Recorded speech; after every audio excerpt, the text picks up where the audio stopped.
Bonjour à tous. Aujourd'hui, nous allons présenter une activité de langue intitulée Les niveaux de langue. Et nous aurons bien sûr comme objectif, premier objectif, reconnaître les niveaux de langue familier, courant, soutenu. Objectif second, employer les niveaux de langue selon une intention de communication. Et on aura bien sûr comme outil le dictionnaire. Alors, notre support est un extrait de l'œuvre Le dernier jour d'un condamné de Victor Hugo, tiré du chapitre 23. On va lire. Qui êtes-vous lui ai-je dit enfin. Drôle de question, a-t-il répondu.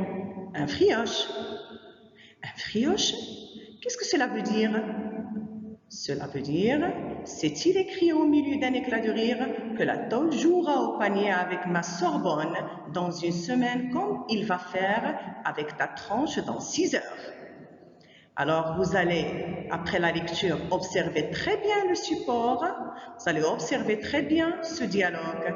Et la première question que je vais vous poser est bien sûr, qui sont les personnages de ce dialogue? Oui, les personnages de ce dialogue sont bien sûr le condamné et un prisonnier appelé Frioche, ou bien dit Frioche. Où se trouve-t-il? Très bien, il se trouve en prison. Le narrateur comprend-il ce que dit son interlocuteur? Non, bien sûr. Pourquoi? Parce que le prisonnier Frioche a utilisé un langage qui n'est pas clair, un langage familier. Alors, si on veut encore préciser, c'est le jargon des prisonniers.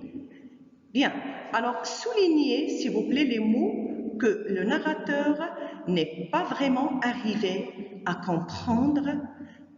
Oui, nous avons d'abord le mot tôle. Très bien, ma Sorbonne. Tronche. Très bien. Alors, et bien sûr, je vais normalement vous demander de reformuler toutes les expressions normalement énoncées par le forçat. Et bien sûr, vous allez les reformuler dans un niveau de langue courant. Aidez-vous, s'il vous plaît, consultez le dictionnaire parce que normalement, alors dans cette tâche, il va normalement être obligatoire d'utiliser ou de se servir du dictionnaire. Cherchez, s'il vous plaît. Très bien. Donc, alors en toute simplicité, puisque vous avez cherché ou vous vous êtes assuré du mot Sorbonne, mot tranche et mot tôle, vous allez certainement comprendre l'expression ou comprendre l'énoncé de Frioche. Oui, alors, qui va reformuler? Normalement, on a besoin seulement du sens. Alors qu'est-ce qu'il cherche à dire? Qu'est-ce qu'il cherche normalement à transmettre comme message à son interlocuteur, qui est bien sûr le condamné? Très bien, donc, alors, il lui signale que les deux, bien sûr, vont subir le même sort. Ils seront décapités, ils seront guillotinés. Donc, alors, l'autre dans une semaine et l'autre dans 6 heures. Très bien. Alors, passons maintenant à la phase retenant. Alors, si je vous pose la question, puisqu'on a vu le niveau familier, nous allons aussi faire appel des autres niveaux comme le niveau courant et le niveau soutenu. Alors, bien sûr, selon le milieu culturel, social du locuteur et ou de l'auditeur, mais aussi selon la situation de communication, la langue est diversement employée. On distingue généralement le niveau soutenu. Et c'est quoi le niveau soutenu? C'est le locuteur qui s'exprime non seulement correctement, mais aussi avec distinction.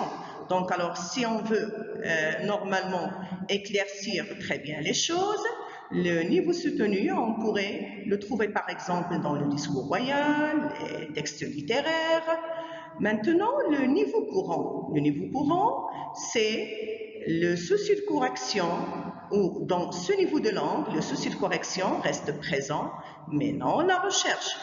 Et encore, je vais normalement élucider l'idée ici, c'est que le niveau courant, on pourrait quand même le trouver dans l'école, c'est le niveau utilisé à l'école, et aussi le niveau utilisé par exemple par la presse, le JT par exemple. Et finalement, le niveau familier. Et dans le niveau familier, le locuteur s'exprime avec des mots familiers et une syntaxe relâchée. Et quand je dis le niveau familier, c'est le langage que l'on pourrait parler entre amis, dans la famille, etc. Et finalement, j'ajoute un niveau qui appartient en quelque sorte au niveau familier, mais c'est encore plus relâché, et c'est l'argot. L'argot, c'est un niveau de langue original, ça veut dire aussi spécifique, utilisé dans un milieu fermé. Exemple, le jargon des prisonniers, des militaires, etc. Alors, puisque nous avons compris en quelque sorte les 3 niveaux de langue utilisés dans les situations de communication, passons maintenant à la phase d'application. Et bien sûr, nous aurons comme exercice d'entraînement l'exercice A, relier chaque énoncé à la situation correspondante. Et bien sûr, je vous demande ou je vous recommande d'utiliser votre dictionnaire. Nous avons dans l'exercice la situation et l'énoncé. Et quelle est cette situation? Alors, dans cette situation, Ahmed veut emprunter de l'argent. Et dans la partie énoncé, ça veut dire ce qu'il dit. Alors, nous avons il veut emprunter de l'argent au directeur d'une banque, à son collègue de travail, à son voisin et à son ami. Et selon vous, alors, quel est le langage spécifique ou le niveau de langue spécifique pour chaque situation? Alors, on commence au directeur d'une banque, par exemple. Qu'est-ce qu'il va dire? Oui, je voudrais savoir si vous pouvez m'accorder un crédit. À son collègue de travail. Très bien. Auriez-vous 200 dirhams à me prêter? À son voisin, par exemple. Peux-tu me prêter 200 dirhams? Et à son ami, puisqu'il est plus proche, voilà, passe-moi du blé. Très bien, on va voir un autre exercice, et là, ces énoncés relèvent du niveau de langue familier, et vous allez les reformuler dans le niveau courant. Première phrase, par exemple, ce type est sympa. Alors, si on veut, par exemple, redire la phrase, mais dans le niveau courant, alors qu'est-ce qu'on va dire? Oui, cette personne est sympathique. Deuxième exemple, il est vraiment dingue ce mec.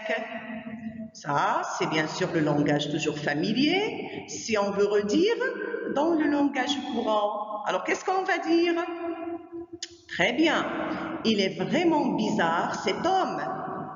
Et troisième exemple, comme vous voyez, alors lisez, il m'a filé 100 balles. Voilà, donc alors la réponse, il m'a donné 100 francs. Et quatrième et dernier énoncé, mon pote m'a proposé d'aller bouffer au resto. Alors, si on veut reformuler cette phrase, cet énoncé, au niveau courant, qu'est-ce qu'on va dire? Oui, mon ami m'a proposé d'aller manger au restaurant. Très bien. Merci de votre attention.